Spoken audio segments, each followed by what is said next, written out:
Alright guys, as requested, which phone should you buy? The iPhone 13 Pro Max or the S23 Ultra? If you're in the marketplace for a used refurbished flagship, these are some excellent options, honestly. The 13 Pro Max is going for around $442. The S23 is still a little bit up there in price point. For an excellent version, you'll pay like $650.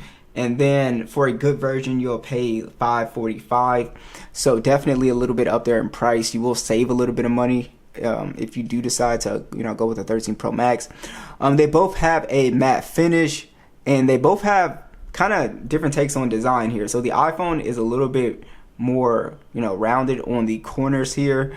And overall, it feels pretty good in the hand. They're both IP68 dust and water resistant glass and metal phones.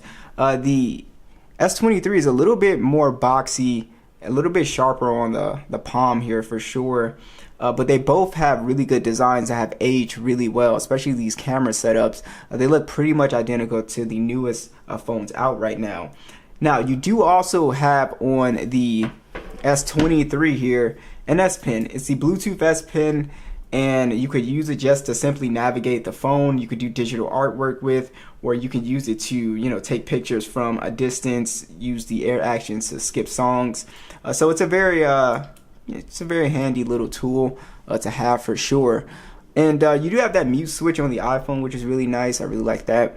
But that's pretty much it for the hardware goes. The Galaxy is definitely a slightly bigger phone as well too. It's a little bit taller for sure. All right, so let's talk about the display. So the iPhone 13 Pro Max has a Super Retina XDR OLED display. It's 120 Hz HDR10, and then you have 1200 nits peak brightness at 6.7 inches. It is a 1284 by 2778 resolution, and it is 458 for the PPI. It does kind of have that old school notch up top, and the bezels are definitely a little bit thicker, of course. Now, the S23 Ultra, to me, it does have the much better display all around. So we have the dynamic AMOLED. It's also 120 Hz. It's also HDR10 plus, and then you have a higher max brightness at 1750 nits.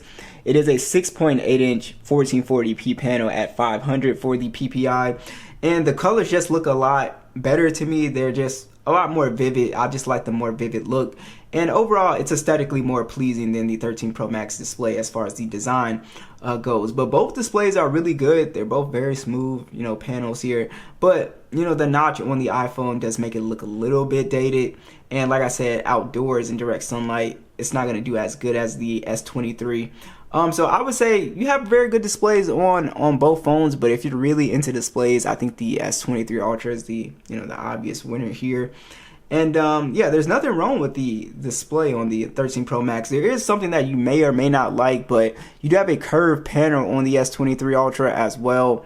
And like I said, you may or may not like that. The iPhone has a completely flat screen, so that might be beneficial for you guys who really like the screen protectors, putting them on. A lot of people just don't like the curved displays. But yeah, that's pretty much it for the panels here, guys. Let's talk about these specs a little bit more here. So we do have the Apple A15 chipset on the 13 Pro Max here, and it's a very fast chip. 128 gigs of internal storage, 6 gigs of RAM. We have the Snapdragon 8 Gen 2 on the S23.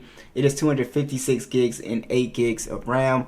And both phones here perform really well in Geekbench here. And we can open up 3D Mark here. So we can see we have higher frame rates on the S23, 22. We're getting almost 14 here. So those are your benchmarks. In day-to-day use, both phones are very, very fast when it comes to your overall user experience in terms of animations and just getting into stuff. They both are really quick, and they kind of feel somewhat on par with each other for the most part. Okay, let's try Geometry Dash.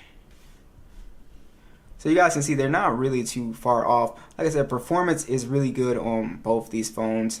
And these phones have only been getting better with updates. So once iOS 19 comes out and One UI 7 for this one, they just continue to improve. Now these phones don't feel slow by any means here. Animations and everything are still pretty smooth.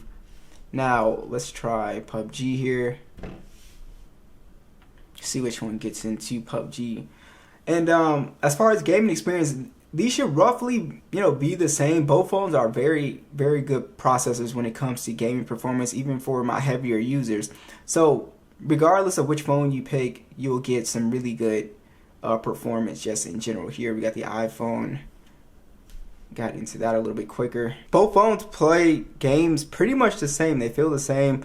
Like I said, the S23 did do a little bit better when it comes to that 3D Mark score, so you might have some better performance maybe in some games, but overall they feel roughly the same for the games I play. Call of Duty, PUBG, they all run at 120 frames, and performance is very good, so I don't have an issue. I don't have any overheating problems also, so I think that performance is solid here. Very smooth phones. Now, here is one thing that the S23 has, over the iPhone, is that you do get the AI features now. Apple did not, bring the AI features to the older iPhones. So you do have, AI features on the Galaxy. Galaxy AI is here. You can take advantage of all of these features, and they just have a ton of features. So that's really nice for the S23 series as well. So if you are interested in the AI stuff, it is definitely here. All right, so we got these speakers at max volume. We'll start with the S23.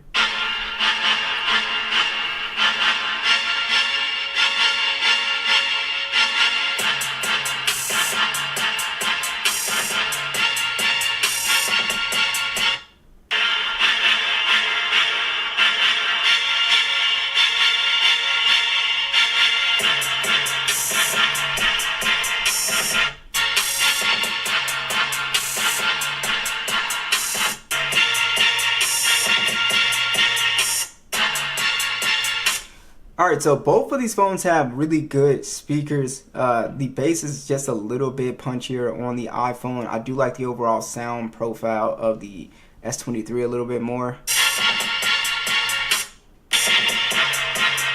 Yeah, I definitely like the sound of the S23 more, even though the iPhone has better bass. I would definitely go with the S23. I think the sound is overall cleaner to me.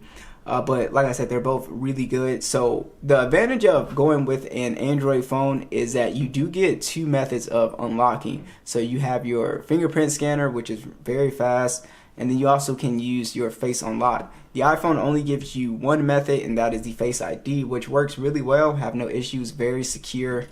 But I just like having that, multiple options, because you can just take your phone out of your pocket and already have your finger on the fingerprint scanner, so it just feels a little bit quicker to me. All right, so let's talk about the image quality here. So the S23 has a 200 megapixel standard, has a 10 megapixel telephoto, 3x optical zoom with a 10 megapixel periscope telephoto, 10 times optical zoom, and then you have a 12 megapixel ultra wide. You can shoot in 8K 24 and 30 with a 12 megapixel selfie that shoots in 4K 60, and then this can go all the way up to 100 times zoom.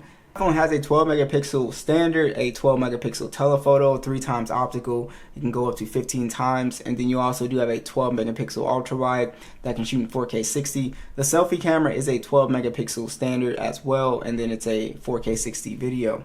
So check out these side-by-side stills and video. Let me know what you guys think.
All right, so battery life is actually very good on both of these phones. I do not have an issue with screen on time with the 13 Pro Max or the S23 Ultra. They both do a fantastic job when it comes to screen on time. So we do have a 5,000 milliamp hour battery, and then we also have 45-watt charging, wireless and reverse wireless charging.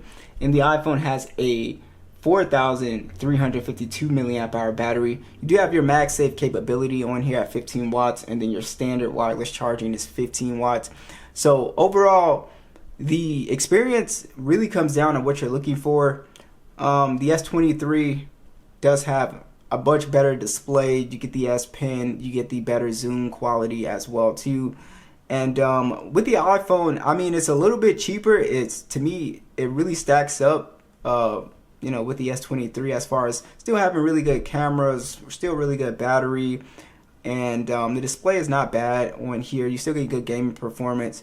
But yeah, I think the S23 is the better phone, but you can save, you know, a little bit of money with the 13 Pro Max and still get a really good experience. So it really comes down to what you're looking for here. So be sure to let me know what you guys think, and I'll catch you guys in the next one.